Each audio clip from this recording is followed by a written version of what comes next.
Friends, आपका स्वागत है हमारे यूट्यूब चैनल में। तो आज हम पढ़ाएंगे physics chapter 10 mechanical properties of fluid. तो हमें इसमें फ्लूइड्स के बारे में पढ़ना है। तो फ्लूइड्स क्या होते हैं? ए fluid is a substances that can flow when external force is apply. यानी बेसिकली इसमें दो ही मैटर होते हैं, लिक्विड और गैस। इसी में होता है फ्लो करने का टेंडेंसी होता है, जो फ्लो करता है। ठीक है, लिक्विड और गैस। तो इसमें क्या हुआ, मतलब हम एक एग्जांपल देते हैं। ये एक मानिए एक स्लाइड है, ठीक है, ये स्लाइड है, यहाँ ग्रेविटेशनल फोर्स लग रहा है। तो ये लिक्विड को हम ऊपर डालेंगे यहाँ पे उस स्लाइड पे, तो फ्लो करते हुए नीचे आएगा। ठीक है, यहाँ पे फ्लो करते हुए आएगा। अगर इसी की जगह लिक्विड की जगह हम किसी सॉलिड को डालते तो वो स्लाइड करते हुए आता, वो फ्लो नहीं करता। ठीक है, तो हम इस यहाँ फ्लूइड्स के कितने पार्ट्स होते हैं? तो फ्लूइड्स के दो पार्ट होते हैं, एक फ्लूइड स्टैटिक्स और एक फ्लूइड डायनेमिक्स। इसमें स्टैटिक्स में क्या पढ़ेगी? इसमें फ्लूइड एट रेस्ट में पढ़ेगी और इसमें फ्लूइड एट इन मोशन में पढ़ेगी। यानी इसमें फ्लूइड रेस्ट में होगा और इसमें फ्लूइड मोशन में होगा। तो और इसमें हम फ्लूइड स्टैटिक्स को हम हाइड्रोस्टैटिक्स भी कहते हैं और फ्लूइड डायनेमिक्स को हाइड्रोडायनेमिक्स। तो हाइड्रो का मतलब फ्लूइड हो गया और स्टैटिक्स का मतलब एट रेस्ट और डायनेमिक्स का इन मोशन। तो बेसिकली हमें इस चैप्टर में क्या पढ़ना है, हम कुछ आइडिया ले लेते हैं आगे का क्या पढ़ना है हमें।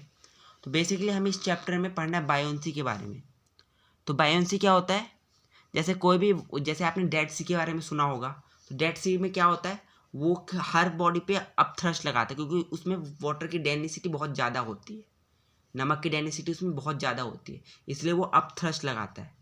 तो उसे बायोन्सी फोर्स कहते हैं। किसी भी बॉडी पे अपथ्रस्ट लगाने को बायोन्सी फोर्स कहते हैं। और इसमें हम बेसिकली इन स्टैटिक्स मतलब फ्लूइड स्टैटिक्स में हम पढ़ेंगे आर्किमेडिक प्रिंसिपल के बारे में, सरफेस टेंशन और भी पढ़ेंगे, और भी कई सारे पॉइंट्स हैं जो हम पढ़ेंगे। लेकिन बेसिकली हमें मेनली इन तीनों चीज़ को पढ़ना है। और फ्लूइड इन डायनेमिक्स में क्या है, इसमें हम विस्कोसिटी के बारे में पढ़ना है और भी कई सारे चीज़ें जो हमें पढ़ने हैं, लेकिन मेनली विस्कोसिटी है। ठीक है, तो विस्कोसिटी क्या होता है? जो थिकनेस होता है लिक्विड की, उसे कहते हैं विस्कोसिटी। विस्कोसिटी क्या है बेसिकली? तो विस्कोसिटी, जैसे एग्जांपल देता हूँ मैं।